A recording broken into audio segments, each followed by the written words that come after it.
Hi, second graders. Wanted to spend some time with you this week talking about presidents and what presidents do. So I thought I'd start with this story. So you want to be president. We're going to read this story and then we're going to do some writing in our writing journals. Let's start. So You Want to Be President by Judith St. George and David Small.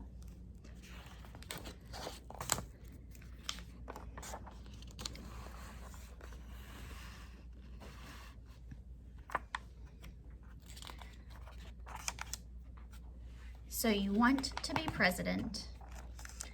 There are good things about being president, and there are bad things about being president.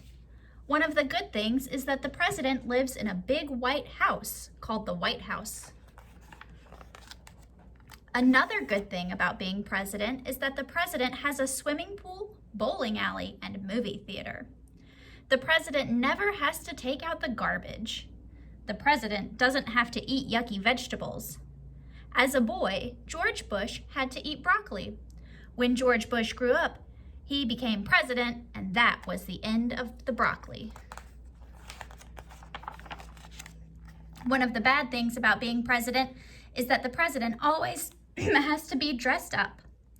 William McKinley wore a frock coat, vest, pinstripe trousers, stiff white shirt, black satin tie, gloves, a top hat, and a red carnation in his buttonhole every day. The president has to be polite to everyone. The president can't go anywhere alone. The president has lots of homework. People get mad at the president. Someone once threw a cabbage at William Howard Taft. That didn't bother Taft. He quipped, "I see that one of my adversaries has lost his head." Ha ha ha. Lots of people want to be president. If you want to be president, it might help if your name is James. 6 presidents were named James. President Carter liked to be called Jimmy. 4 Johns, 4 Williams. President Clinton liked to be called Bill. 2 Georges, 2 Andrews, and 2 Franklins all became president.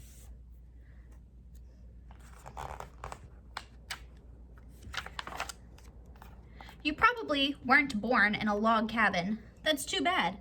People are crazy about log cabin presidents. They elected 8. William Harrison was born in a big Virginia mansion, though. He won the election with a log cabin and hard cider slogan. If you want to be president, your size doesn't matter. Presidents have come in all shapes and sizes. Abraham Lincoln was the tallest, 6 feet 4 inches. His stovepipe hat made him look even taller. James Madison was the smallest, 5 feet 4 inches, and only 100 pounds. William Howard Taft was the biggest, more than 300 pounds. He was so big that he had a special tub built for his White House bathroom. 4 men could fit in the tub. Maybe Taft's problem was that presidents can order any food they want. Andrew Johnson once served his guests turtle soup, oysters, fish, beef, turkey, mutton chops, chicken, mushrooms, string beans, partridges, duck, pudding, jellies, and lots of wine, all at one dinner. Though the Constitution says you'll have to wait until you're 35, young, old, and in between have all become president. Theodore Teddy Roosevelt at 42 was the youngest. He had pillow fights with his children and played football on the White House lawn. You must always remember that the president is about 6, a friend said. Ronald Reagan was the oldest. When he first ran for president, he was 69. He joked that it was the 30th anniversary of his 39th birthday. Some presidents joked and some didn't. Presidents' personalities have all been different. William McKinley was so nice that he tried to stop a mob from attacking the man who had just shot him. Benjamin Harrison was so cold that one senator said talking to Harrison was like talking to a hitching post. Calvin Coolidge was so shy and quiet that a dinner guest once made a bet she could get him to say more than 2 words. "You lose," he told her. Andrew Jackson certainly wasn't shy. When he ran for president, his opponents printed a list of his duels, fights, shootings, and brawls. There were 14 in all. Don't worry about your looks. Abraham Lincoln was a homely man, but one of our best presidents. He reunited the country by winning the Civil War. Someone called Lincoln two-faced. "If I am two-faced," he said, "would I wear the face that I have now?" Lincoln asked. Warren Harding was a handsome man, but he was one of our worst presidents. He gave government jobs to his crooked friends. "I am not fit for this office and never should have been here," he admitted. Do you have pesky brothers and sisters? Every one of our presidents did. Benjamin Harrison takes the prize. He had 11. It's lucky he grew up on a 600-acre farm. James Polk and James Buchanan both had 9. George Washington, Thomas Jefferson, and James Madison and John Kennedy each had 8. 2 presidents were orphans, Andrew Jackson and Herbert Hoover. A president in a family tree, in your family tree, is a plus. John Quincy Adams was John Adams' cousin. Theodore Roosevelt and Franklin Roosevelt were 5th cousins. Benjamin Harrison was William Harrison's grandson. James Madison and Zachary Taylor were 2nd cousins. Some presidents threw money around and some were penny pinchers. James Monroe ordered French silverware, china, candlesticks, chandeliers, clocks, mirrors, vases, rugs, draperies, and furniture for the White House. 93 crates in all. William Harrison was thrifty. He walked to the market every morning with a basket over his arm.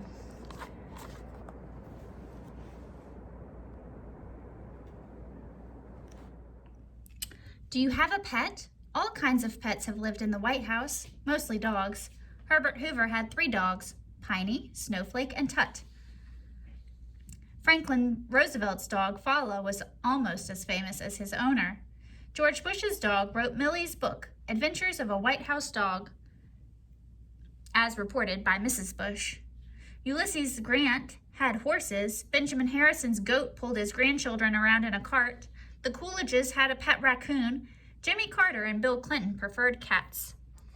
Theodore Roosevelt's children didn't just have pets, they ran a zoo. They had dogs, cats, guinea pigs, snakes, mice, rats, badgers, raccoons, parrots, and a Shetland pony called Algonquin. To cheer up his sick brother, young Quentin once took Algonquin upstairs in the White House elevator.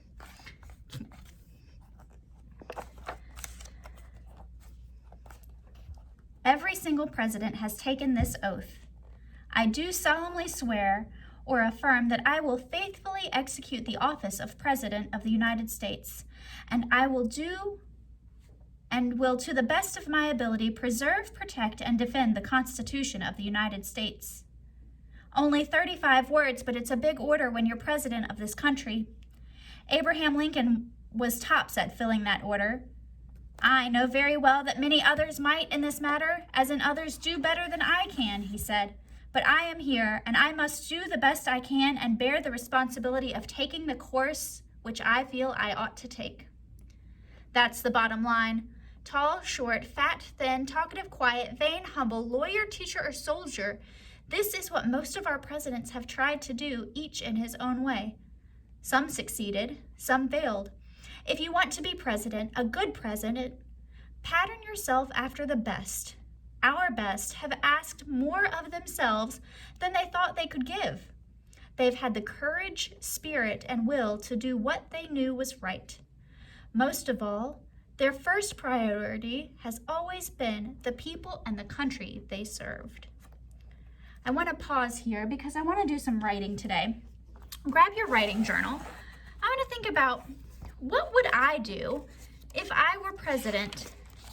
On the next blank page of my writing journal, I'm going to write at the top. Actually, I'm going to come over here to this side. If I were president,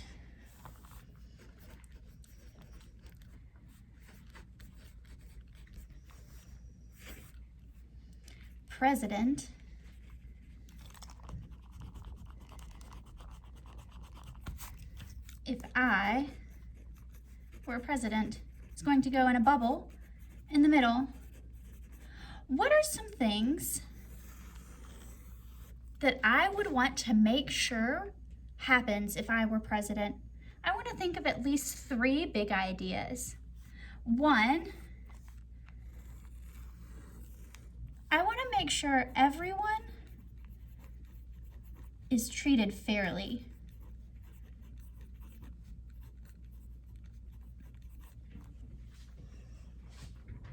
And to me, that means that people have the same opportunities as other people, that it doesn't matter what color their skin is or what religion they are, that everybody has the opportunity to do whatever it is that they want to do that makes them happy. They have the same opportunities. Another thing that I want to make sure, if I were president, I want to make sure that everybody gets a good education. That means, to me, that the government's going to spend money on schools, I'm going to abbreviate the word, is going to give money to schools to help kids have everything they need to be able to learn and grow. Another thing that I want to make sure that I have some time for some writing today. So I'm going to go to my writing journal, and on the next blank page at the top, I'm going to write, if I were president. Then in a bubble in the middle, I'm going to write, if I were president, what are some things that I would want to make sure happen? What do I think is important? What do I think a president should do to make sure that the people in the country are safe and happy and healthy?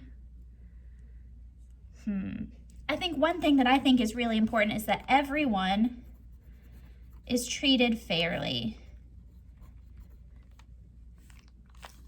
So I would make sure that all people have the same opportunity to get a job or to go to school. So I'm going to write same opportunities here. I want to make sure that people can be treated fairly no matter what color their skin is or what religion they practice, that it doesn't matter what they do, that everyone has the same opportunities. Another thing that I think about is, if I were president, I would want to make sure that every child could get a great education. And what that would mean, well, I guess, I think the government would have to give more money to schools so that we could have more teachers, so that the classrooms could have the things that they need. So I'm going to say more money for schools.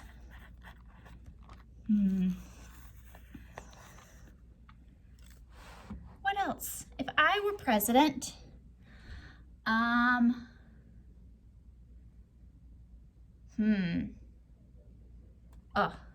going to make a silly law. Are you ready? If I were president, I would make sure everyone gets a pet bunny. Pet bunnies for everyone. Because bunnies make people happy.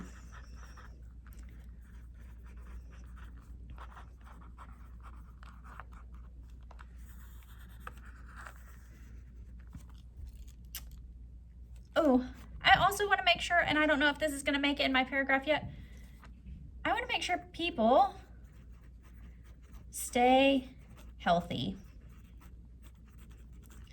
I'll think about what I do as a president to make sure that that happens. Join me tomorrow. We're going to write a 5-sentence paragraph about what we would do if we were president.